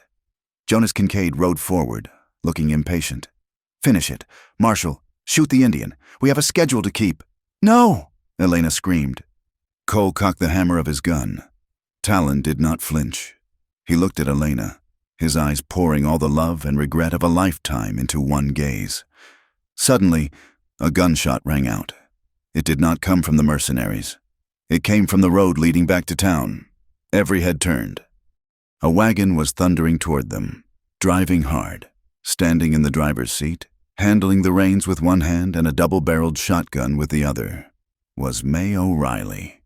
Behind her wagon rode 20 men, not deputies, not soldiers, but shopkeepers, bartenders, and ranch hands, the people of Red Mesa. "Stop it!" May screamed, her voice booming like a cannon. "Stop this madness right now!" She pulled the wagon to a screeching halt between the mercenaries and Talon. She leveled her shotgun at Cole. "May!" Cole blinked, stunned. "What are you doing? Get out of the line of fire." "I'm the line of fire, you son of a bitch," May growled. "We heard about the depot. We heard about the fire. But then we heard from the telegraph operator what you really sent to Tucson. You did not ask for help. You asked for killers." A rancher rode up beside May. "We did not sign up for this. Cole, shooting women, shooting kids. This isn't the law. This is insurrection." Jonas Kincaid shouted, "Marshal, arrest these people!" "You shut your mouth, fancy man," May snapped at Jonas, "or I will fill your suit with buckshot. We are done. The town is done. We are not killing neighbors so you can save 5 miles of track." The mercenaries looked at each other. They were paid to fight Indians, not a mob of angry white townsfolk. They began to lower their rifles. "The pay is not high enough for this," one mercenary muttered, turning his horse. "Stand fast," Jonas shrieked. "I will double your wages." "It is over. Cole," Elena said, her voice trembling but strong. "Look around you. You have lost." Cole looked. He saw the judgment in May's eyes. He saw the disgust in the faces of the ranchers. He saw the mercenaries backing away. His grip on Elena loosened. The gun barrel wavered away from her head. Cole stammered. "I only wanted order." "You wanted power," Talon said, stepping forward. Cole looked at Talon, then at Elena. For a second, the mask of the marshal slipped, and Elena saw the terrified, small man beneath. He lowered the gun completely. "I cannot do it," Cole whispered. "I cannot kill her." He began to holster his weapon. Bang! The shot was deafeningly close. Cole Harrington jerked violently. A blossom of red appeared on his chest, staining the white shirt beneath his vest. He looked down, confused, then looked back at Jonas Kincaid. Jonas sat on his horse, a smoking Derringer pistol in his hand. His face was a mask of cold, pragmatic calculation. "Pathetic," Jonas sneered. If the law has no stomach for progress, then the law is obsolete. Cole collapsed. He hit the ground hard, dust puffing up around him. Elena screamed, dropping to her knees beside him. Cole looked at her, his eyes glazing over. He tried to speak, his lips moving to form her name, but only blood came out. He took one shuddering breath and was still. The silence that followed was absolute horror. Jonas Kincaid looked around the circle of stunned faces. He realized, too late, that he had miscalculated. He had removed the hesitation, yes, but he had also removed the only thing giving him legitimacy. He was no longer a businessman. He was a murderer. Talon let out a roar, a sound of pure, primal fury. He did not bother to pick up his weapon. He sprinted toward Jonas. Jonas tried to aim the derringer again, but his hands were shaking. He fired, missing Talon by feet. He yanked the reins, trying to turn his horse, but the animal spooked at Talon's approach and reared. Jonas was thrown from the saddle. He landed heavily on the rocky ground near the edge of the canyon drop-off. He scrambled backward, clawing at the dirt, his expensive suit tearing on the rocks. Talon was on him in a second. Talon grabbed Jonas by the lapels and hauled him up, slamming him back against a jagged boulder on the precipice. Below them, the canyon floor dropped away into shadow. Talon's hand went to Jonas's throat. He squeezed. Jonas gagged, his face turning purple, his feet kicking uselessly in the air. "You killed them," Talon shouted, his face inches from Jonas's. "You killed my friends. You killed the peace." Talon reached down and grabbed a heavy stone from the ground. He raised it high. He was going to crush Jonas Kincaid's skull. He was going to end the threat once and for all. "Talon, no!" It was Elena. She was running toward him, clutching her bleeding arm. Atsa was right beside her. "Do not do it!" Elena cried, grabbing Talon's raised arm. She did not have the strength to stop him, but her touch made him freeze. "He deserves to die." Talon snarled, his eyes wild. "He is a snake." "Yes," Atsa said, stepping close. "He is a monster, but if you crush his head here, in front of them—" She pointed to the townspeople watching in horror. "Then you are just another savage to them. They will hunt you forever. Let him go, Talon," Elena begged. She looked into his eyes, searching for the man who had held her in the storm. "If you kill him like this, you become him. You kill the future we talked about. Please, for me, for Ben." Talon looked at Jonas, who was whimpering in terror. He looked at the stone in his hand. He looked at Elena. Her face was streaked with dust and tears, but her eyes were clear. He let out a long, shuddering breath. He lowered the stone and let it drop to the ground. He did not let go of Jonas. Instead, he spun the man around and shoved him face first into the dirt. He kneeled on Jonas's back, grabbed the man's wrists, and used the silk tie from Jonas's own neck to bind his hands behind him. Talon stood up. He looked at the townspeople. "Take him," Talon said, his voice hoarse. "Take him to the federal judge in Santa Fe.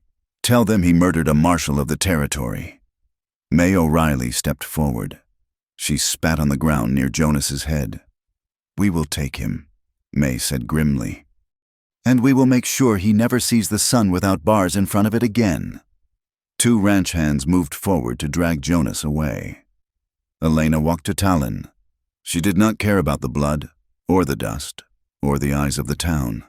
She wrapped her good arm around his waist and buried her face in his chest. Talon wrapped his arms around her, holding her so tight she thought her ribs might crack. He was shaking. "It is over," she whispered into his buckskin shirt. "The fighting is over," Talon said softly, resting his chin on her hair. He looked out at the canyon, where the smoke was beginning to clear. "Now comes the healing."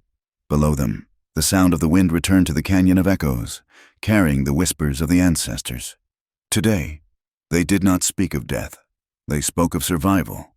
The smoke had finally cleared from the canyon of echoes, but the smell of gunpowder hung heavy in the air, mixing with the scent of iron and sage. The silence that followed the battle was not the empty silence of the desert, but a heavy, breathing quiet. It was the sound of adrenaline fading and pain taking its place. The canyon floor, once a pristine amphitheater of red rock, was now a makeshift field hospital. The lines that had divided the combatants an hour ago, Navajo on one side, mercenaries and townsfolk on the other, had blurred into a chaotic mosaic of survival. Elena Blake moved between the wounded with a basin of water and a bundle of clean rags she had torn from the petticoats of her remaining dresses. Her arm was bound tightly, the white fabric stained with red, but she ignored the throbbing ache. There was too much work to do. She knelt beside a young mercenary, a boy no older than 18 who had taken an arrow through the calf. He looked at her with wide, terrified eyes. He was from Ohio, he had told her between gasps, and had only come west because he read about cowboys in dime novels.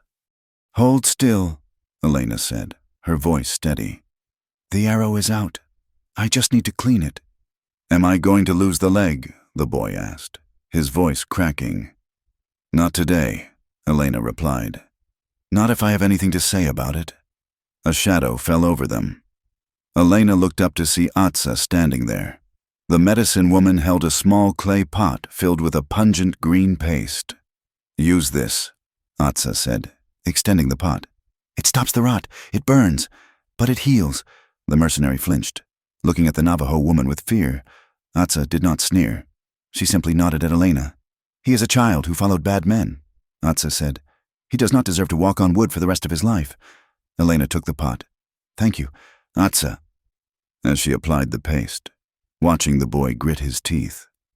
Elena realized the walls had already begun to crumble. It was not the canyon walls, but the invisible walls between Red Mesa and the people of the earth.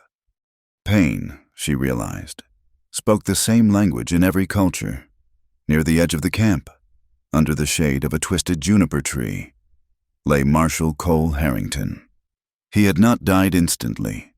The bullet from Jonas's derringer had pierced his lung, and he was drowning slowly in his own blood.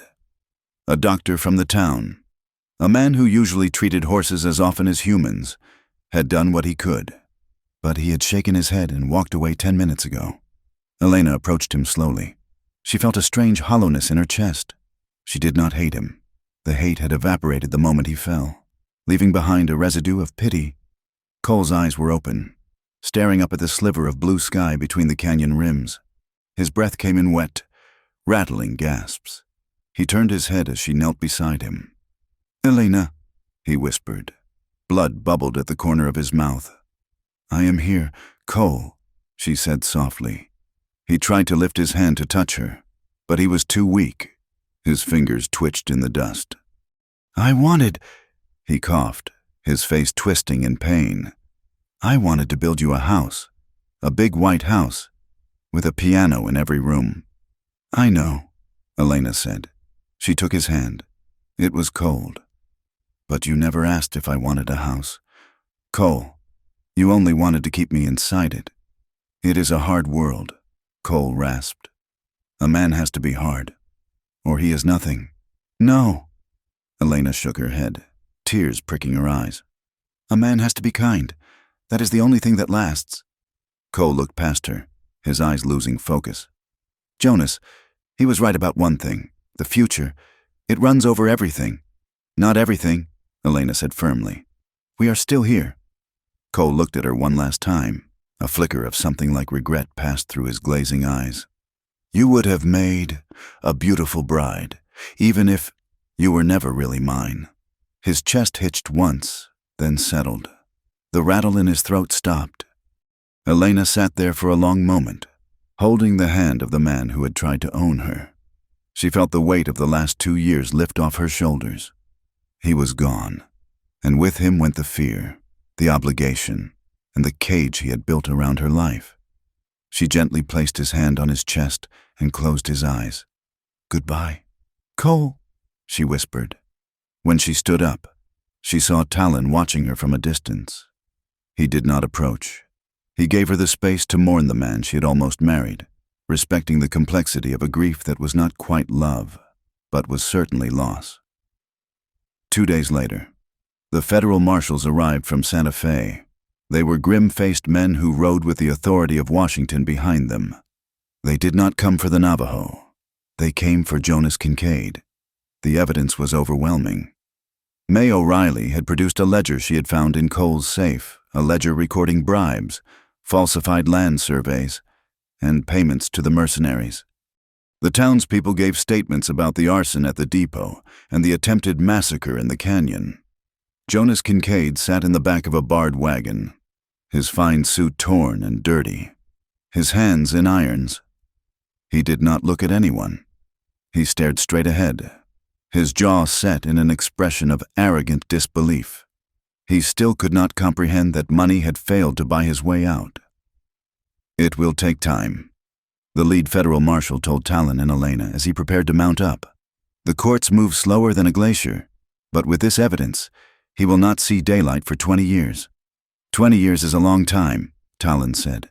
"It is enough time for the land to heal," the marshal replied. He tipped his hat to Elena. "Ma'am, you have a lot of courage."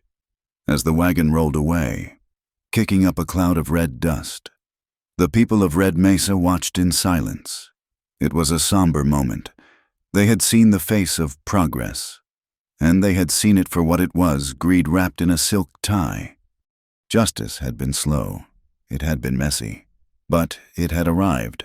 Not because of a system, but because a few people had stood up and said no. The defeat of Jonas Kincaid did not stop the railroad, but it changed its path. The Western Pacific Company, eager to distance itself from the scandal and the violence, sent a new surveyor.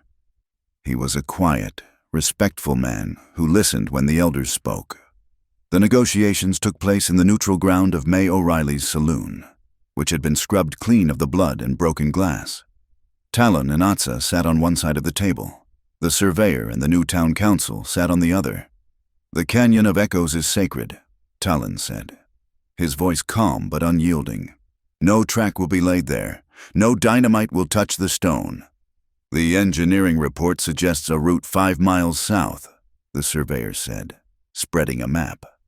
"It adds $200,000 to the construction cost." "A small price compared to the cost of a war," Atsa pointed out. The surveyor nodded. "Agreed. We will go south." In exchange, the tribe made a concession. They understood that the town and the train were staying. They could not turn back the clock. "We will allow a trading post near the water tower," Talon said. "Our people will sell wool, silver, and turquoise. We will trade for tools and flour, but the trade happens on our terms. No whiskey, no guns." "Fair," the surveyor said. He extended his hand. Talon looked at the hand. Years ago, he had shaken hands with the general, and it had led to betrayal. But he looked at Elena, who was standing by the piano, watching him with pride. He looked at the surveyor, whose eyes held no malice. Talon took the hand. It was a contract of peace, not submission. Red Mesa began to change. It did not happen overnight, but the sharp edges of the town began to soften. May O'Reilly renamed her establishment the Junction House. She took down the nude paintings behind the bar and put up landscapes. She fired the bouncers who liked to break thumbs and hired 2 steady men who knew how to talk a drunk down instead of throwing him through a window. It became a place where families could eat a meal, where travelers stopped for a bed. Not just a brawl. Little Ben Carter healed. Though he walked with a slight limp that he claimed made him look like a gunfighter, he did not go back to sweeping floors. Elena and Talon took him in. It was not a formal adoption with papers and stamps, but it was a bond of the heart. Ben had his own horse now, a spotted pony that Talon had trained. He spent his mornings learning to read English with Elena and his afternoons learning to track rabbits with Talon. He was the bridge between their 2 worlds, a boy with a white name and a Navajo heart, and Eliana found her own new path. For years, she had saved every penny for a ticket to San Francisco. She had dreamed of the fog, the opera houses, the anonymity of a city where no one knew she was a half-breed. But when she looked at the $82.50 in her lockbox, she did not see a ticket anymore.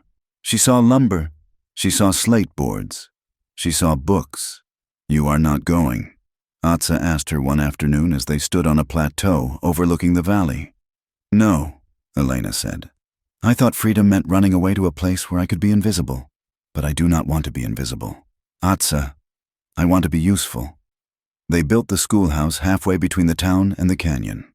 It was a simple structure of adobe and wood. Elena taught reading, writing, and arithmetic. Atsa came twice a week to teach the children about the plants, the stars, and the stories of the land. The class was a mixture. There were the sons of ranchers, sitting next to Navajo children. They looked at each other with curiosity, not hate. They played tag in the yard, shouting in a mix of English, Spanish, and Navajo. Elena watched them from the doorway. This was harder work than playing the piano. It paid less. But every time she saw a light of understanding turn on in a child's eyes, she felt a richness that gold could never buy. She had built a place where she truly belonged. For Talon.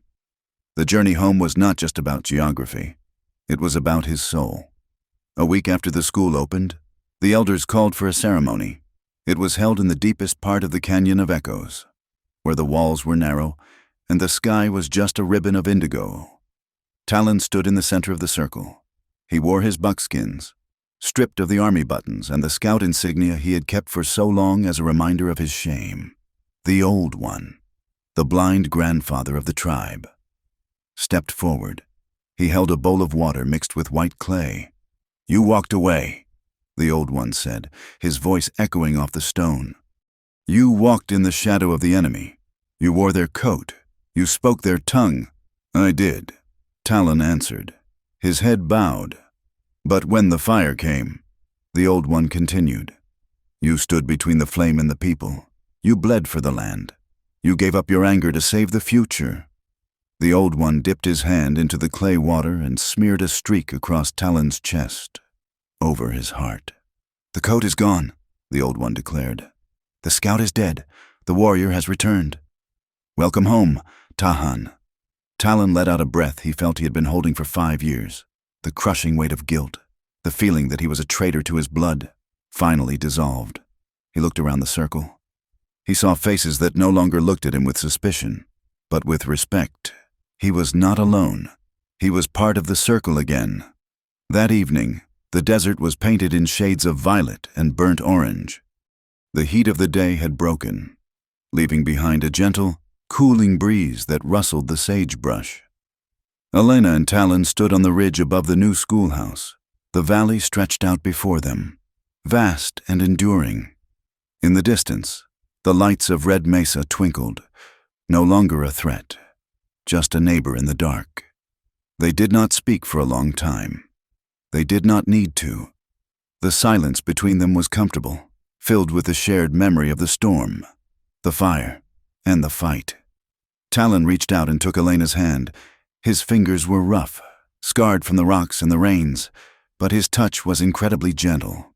"The roof of the school needs tar," Talon said quietly, "before the winter rains come. "And the corral fence needs mending," Elena added. "Ben's pony keeps finding the loose rail." "There is always work," Talon said.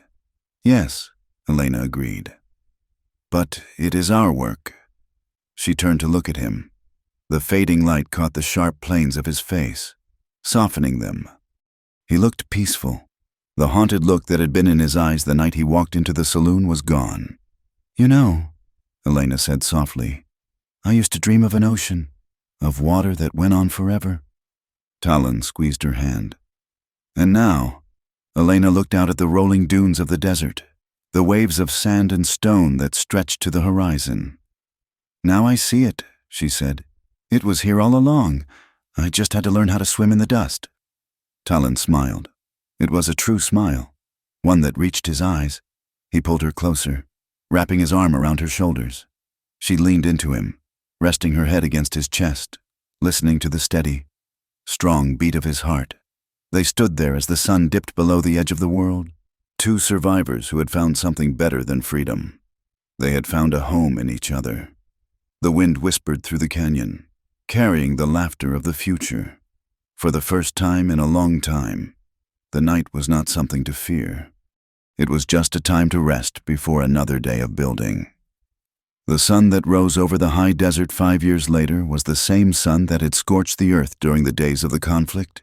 It burned with the same fierce, white intensity, baking the red clay and shimmering off the quartz rocks.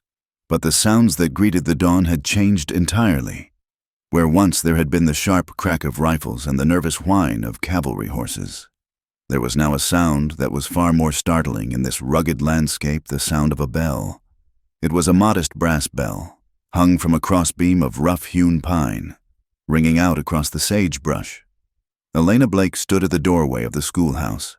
The structure was solid, built from the red stone of the canyon and timber hauled from the mountains. It sat like a bridge between the town of Red Mesa and the entrance to the Canyon of Echoes. She wiped her hands on her apron, no longer the silk of a saloon girl, but sturdy cotton stained with chalk dust.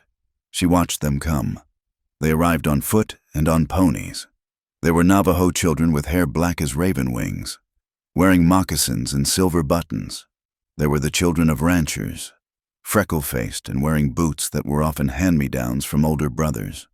And there were children like little Ben had been, strays and orphans of the frontier who had found a place to land.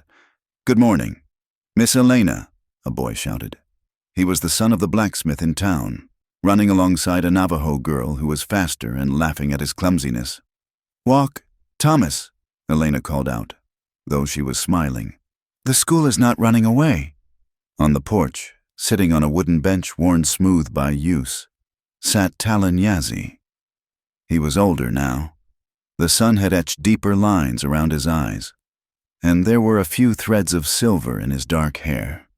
But his back was straight, and his hands were steady as he worked an awl through a strip of leather, repairing a saddle cinch. He looked up as the children swarmed past him. He did not flinch. Years ago, a crowd running toward him would have made him reach for his knife. Now, he simply tucked his feet back to let them pass. One small Navajo boy stopped. He looked at the leather in Talon's hands. "Is that for the paint horse?" the boy asked in Navajo. "It is," Talon replied in the same tongue. "He is getting old. He needs comfort. My father says you are the best rider in the territory," the boy said, switching to halting English. Talon smiled, a slow, easy expression that transformed his stoic face. "Your father talks too much.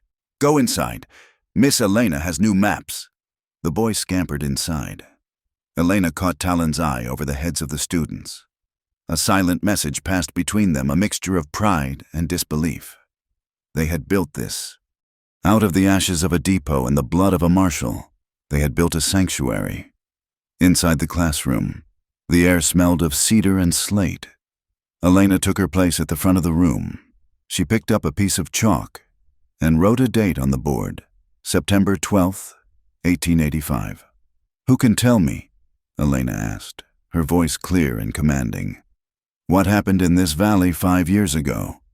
A hand shot up. It belonged to a girl named Sarah, the daughter of a man who had once ridden with the mercenaries. "There was a fight," Sarah said, "between the town and the tribe." "And who won?" Elena asked. The room went quiet. This was the question that usually caused arguments in the saloons. But here, in this room, the answer was different. Ben Carter stood up from the back of the room. He was 18 now, a young man with broad shoulders and a slight limp that he carried with dignity. He acted as Elena's assistant, helping the younger ones with their letters. "Nobody won the fight," Ben said quietly. "The fighting stopped when people decided that living was more important than winning." Elena nodded. "Correct. History is not just about who stood on the mountain at the end. It is about who planted the seeds after the fire." She looked out the window. She could see the Canyon of Echoes in the distance. For generations, her husband's people believed the canyon held the voices of the dead. For the townspeople, it had been a place of ambush and fear. Now, she could hear the children reciting their alphabet. The sound drifted out the open windows and was caught by the wind. It traveled down into the deep red crevices of the rock. The canyon was no longer echoing screams. It was echoing the future. Red Mesa itself had not become a paradise. It was still a rough frontier town where men gambled their wages and the heat could kill a careless traveler in an hour. But the sharp, jagged edges of hatred had been filed down. At the general store, a wooden sign hung below the main lettering. It read, trading post in English, and below it, symbols painted in ochre that invited the Navajo to trade. Inside, bolts of calico cloth from the east sat on shelves next to hand-woven rugs with geometric patterns that told stories of the Spider Woman and the changing seasons. The shopkeeper, a man who had once spat when Talon walked by, now kept a ledger of fair prices for wool and turquoise. He had learned that a Navajo silver dollar spent just as well as a white man's. In the town square, where the gallows had once cast a long shadow, a tree had been planted. It was a cottonwood, young and slender, protected by a ring of stones. It required water every day, carried by bucket from the well. It was a communal task. On Mondays, the barber watered it. On Tuesdays, it was the weaver's son. It was a small thing, a fragile living stick in the middle of the dust, but it was the only green thing for miles. It was a promise that roots could take hold in hard soil if enough people cared to tend them. May O'Reilly sat on the porch of the Junction House, fanning herself with a folded newspaper. The saloon was quieter these days. The piano was played by a young man from St. Louis who lacked Elena's passion but knew all the popular tunes. May watched a wagon roll by. It was driven by a Navajo man, with a white rancher sitting next to him. They were discussing the price of hay. "Well, I will be," May muttered to herself, taking a sip of her iced tea. "We might just survive." She looked toward the horizon, toward the schoolhouse. She remembered the night she had driven her wagon between two armies, expecting to die. She touched the shotgun she still kept behind the bar. Old habits died hard, but she had not loaded it in 2 years. As the sun began to dip below the horizon, painting the sky in violent streaks of purple and orange, the schoolhouse emptied. The children scattered like quail, heading home to their suppers. Ben had ridden the paint horse into town to pick up supplies, leaving Elena and Talon alone. They walked together toward the ridge overlooking the valley. This was their ritual. Every evening, before the night settled in, they came here to watch the light die and the stars serve their watch. Elena sat on a flat outcropping of rock, pulling her shawl tighter around her shoulders. The desert cooled rapidly once the sun was gone, a sudden chill that bit at the skin. Talon sat beside her. He did not sit close enough to crowd her, but close enough that their arms brushed. He took a pouch of tobacco from his pocket and began to roll a cigarette with one hand, a skill he had perfected over a lifetime of riding. "The roof held," Talon said, looking back at the school. "The wind was strong this afternoon, but the shingles held." "You nailed them well," Elena said. "Ben is restless," Talon remarked, striking a match on his boot heel. The flame flared, illuminating his high cheekbones and the calm depth of his eyes. "He talks of going to Santa Fe, to see the big city." "He should go," Elena said softly. "He needs to see the world so he knows why he comes back." "Is that why you stayed?" Talon asked. He turned to look at her. "Because you saw the world and decided this dust was better?" Elena laughed. It was a low, throaty sound that had not lost its music over the years. "I stayed because I found the only person in the territory who could make me angry and safe at the same time." Talon took a drag of his cigarette, exhaling a plume of blue smoke that drifted away on the breeze. "I am a difficult man." "You are a stubborn man," Elena corrected him. She leaned her head on his shoulder. The buckskin of his jacket was soft with age and smelled of sagebrush and work. "But you are my stubborn man." They sat in silence for a while, watching the first star appear. It was Venus, bright and unwavering in the west. Elena thought about the journey that had brought her here. She thought about the piano in the saloon, the smell of stale whiskey, and the suffocating feeling of being Marshall Cole's ornament. She thought of the night she had fled into the dark, terrified and exhilarated. She looked at her hands. They were rougher now. There was ink on her thumb and a callus on her palm from chopping wood. They were not the hands of a lady, but they were the hands of a woman who was whole. "Do you remember the storm?" she asked suddenly. "The night we burned the depot?" "I remember," Talon said. "I remember the sand, and I remember you trembling." "I was not trembling from the cold," Elena whispered. She turned her face into his neck. breathing him in. The heat between them had changed. It was no longer the frantic, desperate spark of two people facing death. It had deepened into something steadier, like the embers of a fire that burns all night, keeping the cold at bay. "You still drive me crazy, you know?" she murmured against his skin. "Sometimes when you look at me like that, like you are seeing right through my soul." It was a callback to that night in the cave, but this time there was no fear in it. There was only warmth and a profound, abiding comfort. Talon turned his head. He kissed the top of her hair. "Good," he said, his voice a low rumble in his chest. "Then you will not leave."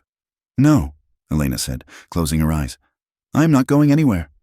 Talon dropped his cigarette and crushed it out with his boot. He wrapped his arm around her, pulling her completely into his side. "Look," he said, pointing to the canyon. The moon was rising, casting a silver light over the red rocks. The wind blew through the canyon, but instead of a mournful howl, it sounded like a breath, a long, slow exhale of relief. "The land remembers," Talon said. "It remembers the blood, but now it remembers the lessons too." "We changed it," Elena said. "No," Talon replied. "We just listened to it when everyone else was shouting." They sat there until the sky was a dome of infinite diamonds. Two souls who had been caught between the gears of history, a woman who was never white enough, and a man who was never tame enough. They had refused to be crushed. They had refused to be enemies. And in the end, they had found the one thing the railroad could not bring and the gold mines could not buy. They had found peace. Narrator's epilogue. So, friends, if you ever find yourself wandering the high deserts of the Southwest, where the red earth meets the iron sky, stop for a moment. Listen to the wind. Some will tell you that the West was won with Winchester rifles and dynamite. They will tell you it was built by men who drew lines on maps and dared the world to cross them. But if you have ever stood between two worlds, not fully belonging to either, if you have ever felt your heart hammer against your ribs not from fear, but from the sudden, terrifying realization that you have found someone worth dying for, then you know the truth. The West was not won. It survived. And it was healed by the people who had the courage to put down the gun and pick up the hammer. By the people who realized that freedom is not just the ability to run away, but the bravery to stay and build something new. The story of Elena Blake and Talon Yazzie is just a whisper now, caught in the currents of the Canyon of Echoes. But listen closely. Amidst the scent of sage and the heat of the day, you might still hear it. It is not the sound of battle. It is the sound of a school bell ringing. It is the sound of a pony's hooves on the rock. And if you are very lucky, it is the sound of a heart whispering in the dark, "You drive me crazy, and I am never leaving." Because in the end, love is the only frontier that truly matters. Author's note to the audience. Thank you for riding along with me on this journey through the dust and the danger of Red Mesa. It has been a pleasure to share the story of Elena and Talon with you. I would love to know where you are listening from today. Are you in a bustling city dreaming of open spaces, or are you somewhere where you can see the stars right now? Please leave a comment below and let us know. If this story touched your heart, please consider subscribing to my channel, Wild West Tales. Hit that like button if you enjoyed the ride, and please press the hype button to help this story drift on the wind to more listeners. Your support keeps the campfire burning and the stories alive. Until next time, keep your eyes on the horizon.